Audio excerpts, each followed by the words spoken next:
नमस्कार दर्शकों, मैं ज्योतिषी रमन कुमार आपका स्वागत करता हूं। दर्शकों, अक्षय तृतीया पर हम ऐसा क्या करें कि हमें तुरंत फायदा हो, हमारा भाग्य जागे, हमारे घर पर माता लक्ष्मी का वास हो और हमारे घर से दरिद्रता चली जाए। ऋषि मुनियों ने वैसे तो बहुत सारे उपाय बताए हैं, लेकिन कुछ ऐसे भी उपाय बताए हैं जो सोना चांदी दान करने से ज़्यादा फलदायी है। आजकल सभी ज्योतिषी बता रहे हैं सोना खरीदो, चांदी खरीदो। 80% लोग आजकल रोज़मर्रा की ज़िंदगी में रोटी खाने को तरस रहे हैं, रोटी कमाने को तरस रहे हैं, जॉब को तरस रहे हैं, कारोबार चलाने को। और इतने महंगे उपाय हर कोई नहीं कर सकता। इक्का दुक्का पर्सन जो सोना चांदी खरीद सकता है, और सोना चांदी खरीद कर अंदर रखने से कौन सा ये अक्षय हो जाता है पुण्य? ऐसा कुछ नहीं होता। सोना चांदी अंदर पड़ा जो है वो ना बढ़ता है, वो पड़ा ही रहता है। बढ़ते क्या हैं? हमारे पुण्य बढ़ते हैं, जो हमें सहारा देते हैं, जो हमारी गरीबी काटते हैं, जो हमें परेशानियों से मुक्ति देते हैं, जो हमें प्रभु के पास लेकर चले जाते हैं, प्रभु से प्यार और बढ़ाते हैं, जिसकी वजह से जब हमें प्रभु जो है उनके हम रास्ते पर चलना शुरू करते हैं, प्रभु के मार्ग पर जो आगे बढ़ना शुरू करते हैं, तो प्रभु के हम प्यारे हो जाते हैं और प्रभु हम पर विशेष कृपा प्राप्त करता है, जो ये दान करता है। ऋषि मुनियों ने बताया है कि जौ का दान जो इस दिन कोई करता है वो सोने से ज़्यादा फलदायी होता है। कि सोना दान करना, और उससे भी सोने से भी अगर ज़्यादा कोई पावरफुल दान है वो जौ का दान करना है अक्षय तृतीया को। अब जौ किसको दान करना है? आजकल कोई जौ लेता ही नहीं है। तो आपने क्या करना है? जौ को आटे में मिक्स करना है, जाकर मछलियों को खिला देना है। जौ को आपने सप्तनाज में मिक्स करना है, जाकर कबूतरों को खिला देना है। जीव की सेवा करने के बारे में बताया गया है। जीव की सेवा करने से हमारा पुण्य बढ़ता है, हमारा अच्छे कर्म बढ़ते हैं, जो हमारी परेशानियों से हमें मुक्ति दिलाते हैं। तो हम अगर किसी जीव की भोजन का प्रबंध करते हैं तो परमात्मा हमारे भंडारे भर देता है। ये वही परमात्मा का दिन है, भगवान विष्णु महाराज का दिन है, जिन्होंने सुदामा को 2 मुट्ठी चावल के बदले आधी सृष्टि की दौलत दे दी थी। तो प्रभु अगर कृपा करने पर आ गए और आपका ये दान स्वीकार हो गया, जो कि ऋषि मुनियों ने बताया है, सच्चे मन से श्रद्धा से। बहुत सारे लोग महंगे महंगे उपाय बता रहे हैं, लेकिन मेरा ज्योतिष, मेरा ज्ञान, मेरे गुरु जो बताकर गए हैं, मैं उनके चरणों में जो है प्रणाम कर कर ये आपको ये उपाय दे रहा हूं। आप देख लीजिएगा, ये अक्षय तृतीया और दिवाली पर पड़ने वाली अक्षय तृतीया पर आपको इस लायक ये अक्षय तृतीया बना देगी कि आप सोना खरीदने और सोना दान करने लायक हो जाएंगे। पर चलना पड़ेगा आपको।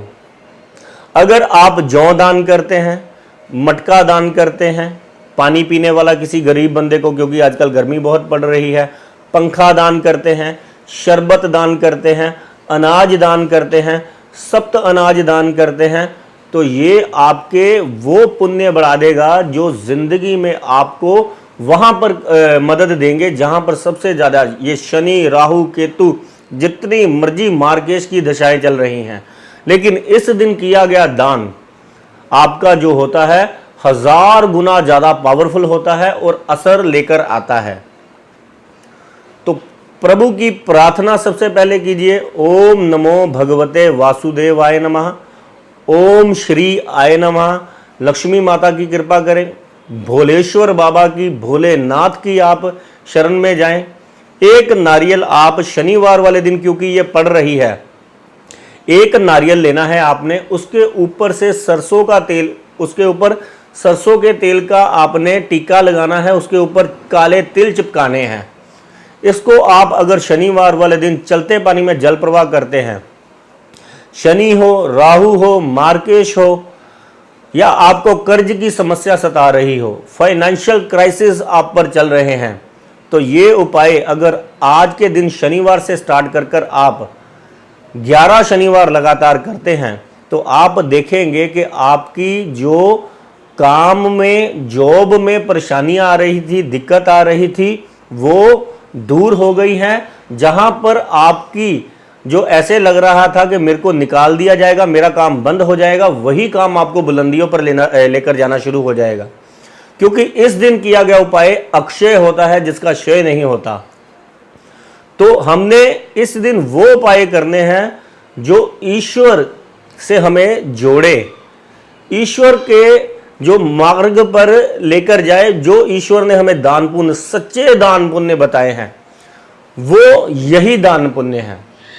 जौ, सप्तनाज, काले तिल, नारियल, पंखा, मटका, शरबत, सप्त अनाज या कोई भी अनाज।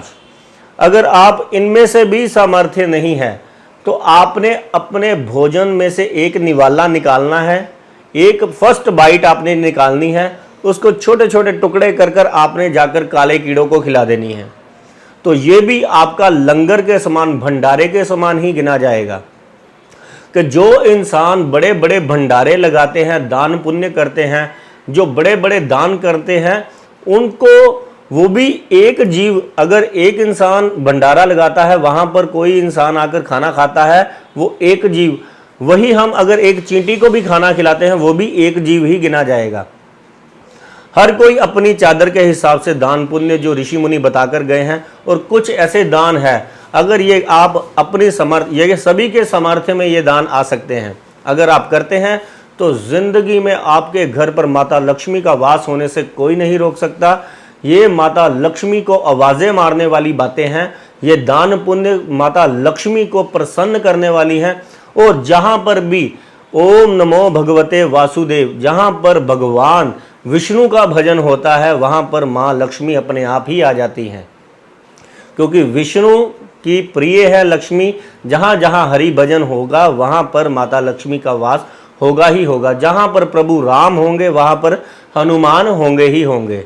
तो कीजिए मात्र छोटा छोटा सा उपाय, तो जिंदगी में आप ज़्यादा चिंता में नहीं आना। अगर आप बड़े बड़े दान नहीं कर सकते तो बहुत छोटे छोटे से सिंपल से दान पूरे इफेक्टिव, सुपर इफेक्टिव, इससे भी ज़्यादा इफेक्टिव, सोना दान, चांदी दान से भी ज़्यादा इफेक्टिव मैं दान बताने वाला हूँ। आगे जो मेरे एपिसोड आने वाले हैं, बुरे वक्त को कैसे चकमा दें, बुरे वक्त को कैसे टालें, और कौन सी ऐसी चीज़ें हैं जो घर पर लाकर रखेंगे, उसी दिन से आपकी तरक्की होनी शुरू हो जाएगी।